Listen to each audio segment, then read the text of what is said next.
저 말씀 봅니다. 잠언 5장 12절로 16절입니다. 쉬운 성경으로 읽습니다. 사도들은 백성들 사이에서 많은 표적과 기적을 행했습니다. 믿는 사람들이 솔로몬 행각에 자주 모였습니다. 그들은 백성들에게서 칭찬을 받았습니다. 하지만 사람들은 감히 믿는 사람들의 모임에 끼어들지 못했습니다. 이런 중에도 주님을 믿는 사람들은 점점 더 많아졌습니다. 그리하여 남자나 여자나 믿는 사람의 수가 크게 늘어났습니다.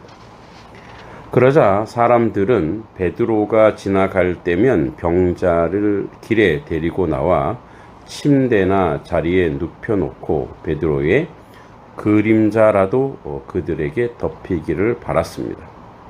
예루살렘 주변의 여러 마을에서도 사람들이 몰려들었습니다. 그들은 병자와 악한 귀신에게 시달리는 사람들을 데리고 왔으며 그들은 모두 고침을 받았습니다. 아멘. 지난 한 주간은 개인적으로 또 새벽 예배를 좀 쉬었습니다. 쉼이 좀 필요했던 시간이었던 것 같고요.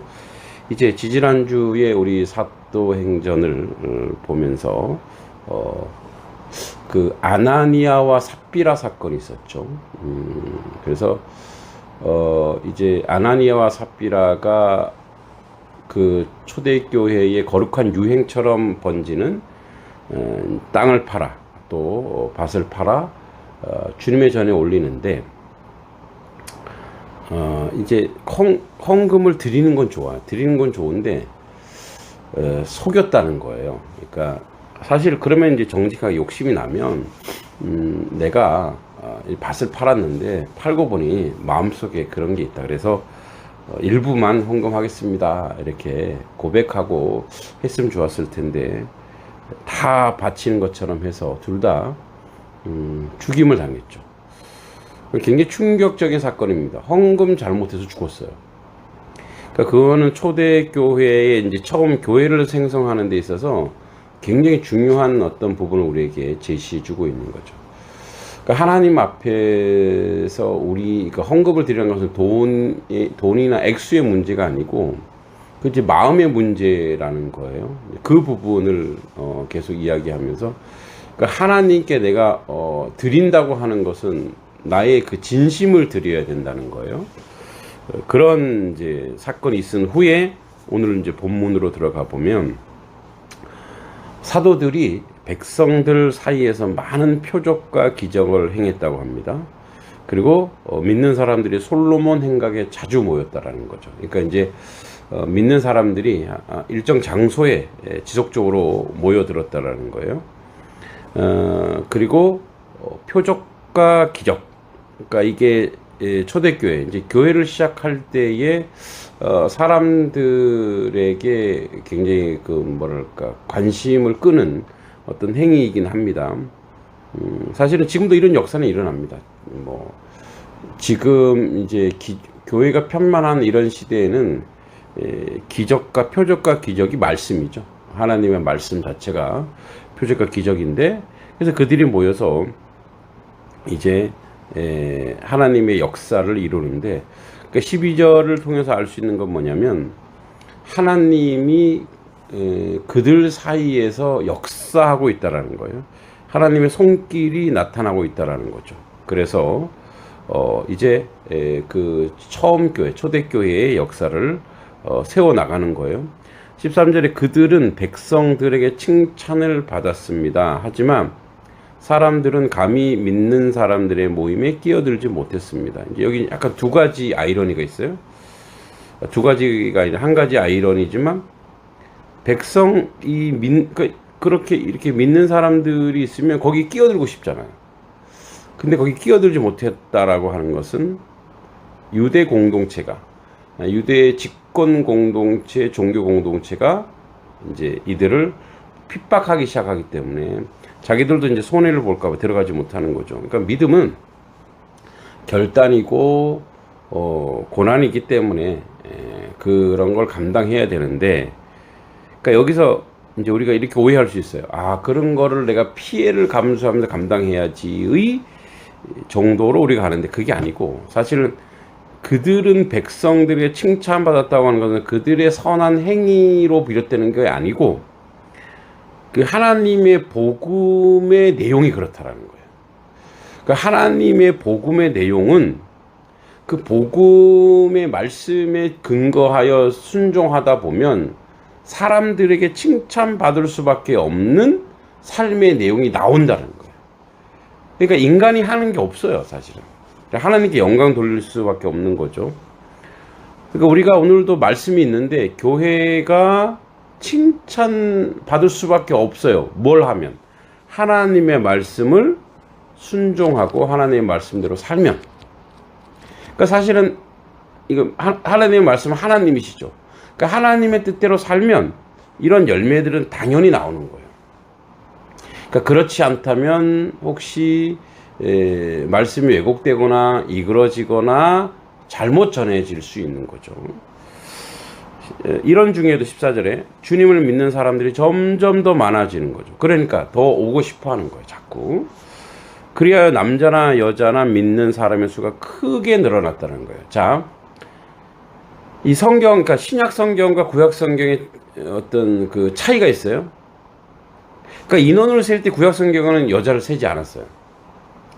근데 신약 성경에서는 뭘 얘기하냐면 남자나 여자나, 사실 여기 아이까지 나오면 더 좋은데, 그 남자나 여자나 믿는 사람의 수가 더 크게 늘어났다라는 거예요. 그러니까 복음의 능력과 내용은 뭐냐면 모든 사람들에게 평등, 골고루, 이 복음이 가지고 있는 능력이고 색깔이에요. 이제 점점 사람이 많아지는 거예요. 그러자 사람들은 베드로가 지나갈 때 병자를 길에 데리고 나와 침대나 자리에 눕혀놓고 베드로의 그림자라도 그들에게 덮이기를 바랬다. 어떤 현상인데 이게 아주 긍정적인 현상만 아니죠. 베드로가 이제 우상이 되어 가는 거예요. 뭐 기적과 능력이 행하니까 저기 이제 저 사람이 뭔가 있다. 그러니까 베드로에게 역사는 하나님의 역사인 것을 이제 아직 못 보는 거죠. 아주 피상적인 거예요. 사실 베드로는 이제 이것을 주의시키긴 합니다.